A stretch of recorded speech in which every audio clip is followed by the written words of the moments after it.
Ποιο πείστε τη μουσική τώρα? Η δημοτική κοινότητα σας καλωσορίζει σήμερα στη σημερινή εκδήλωση.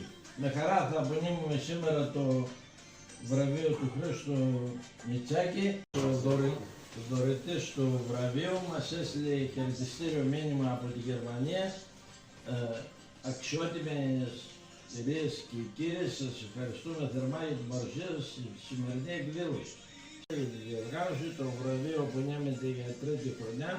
Για φέτος είναι αφιερωμένο στην Πιάλη και τον αθλητισμό. Απονέμεται στον αθλητικό όμιλο Πιάλης Ασκληπιός για την μεγάλη προσφορά του στην νεολαία και στον αθλητισμό του χωριού μας. Συγχαρητήρια σε όλους όσοι στήριξαν και στηρίζουν την προσπάθεια αυτή όλα αυτά τα χρόνια. Για μένα η σημερινή στιγμή είναι ιδιαίτερα συγκινητική. Κλείνοντας, μας έχετε καλές γιορτές και καλά Χριστούγεννα. Ευχαριστούμε τον κύριο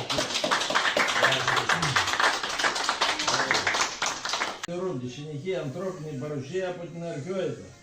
Τμήματα αρχαίων τυχών, το Παλαιόκαστρο, το Σπήλιο στην Αλμπίνα και άλλα ευρήματα συνθέτουν ένα μοσαϊκό ιστορίας που ενισχύει την άποψη ότι εδώ υπήρχε οργανωμένη εγκατάσταση με άμεση σχέση με τα ιερά του Ασκληπιού, τα ιαματικά βότανα του Κώδικα.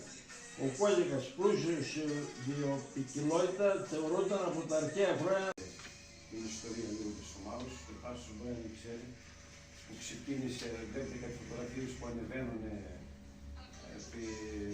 γύρω στο 70, που ξεκίνησε με κάποια παιδιά που τώρα κάποιοι γνωρίζουν, είχε ένα κενό για κάποια χρόνια επί δικτατορίας, ξαναδημιουργήθηκε το 1978, πολύ λόγια έτσι, για να ξέρετε, το 1978 και από τότε συνεχίζει.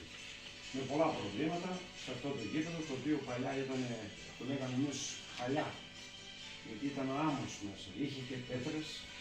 Και ήταν ένα γήπεδο το οποίο ήταν από τα 3-4 στο νομό Τρικάλων που ήταν να γίνουν με στάδιο. Ήταν το δικό μας, ήταν της Πηγής και ήταν και του νεοχωρίου, της Ιχαλίας. Αυτοί κατάφεραν, έκαναν και αυτή τη μάντρα που βλέπετε με το τσιμινόλεφα.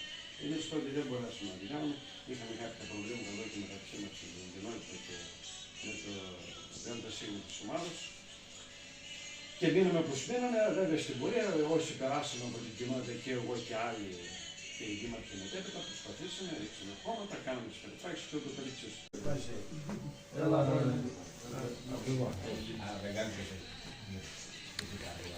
πάρε και αυτό το έπαθα. Κάτσε κύριε. Εκεί. Και εγώ σαν πρόεδρος θέλω να ευχαριστήσω τον πρόεδρο του χωριού, τον εκπρόσωπο του Δημοτικού Συμβουλίου και εννοείται τον Χρήστο Μητσάκη για αυτή την προσφορά στην ομάδα.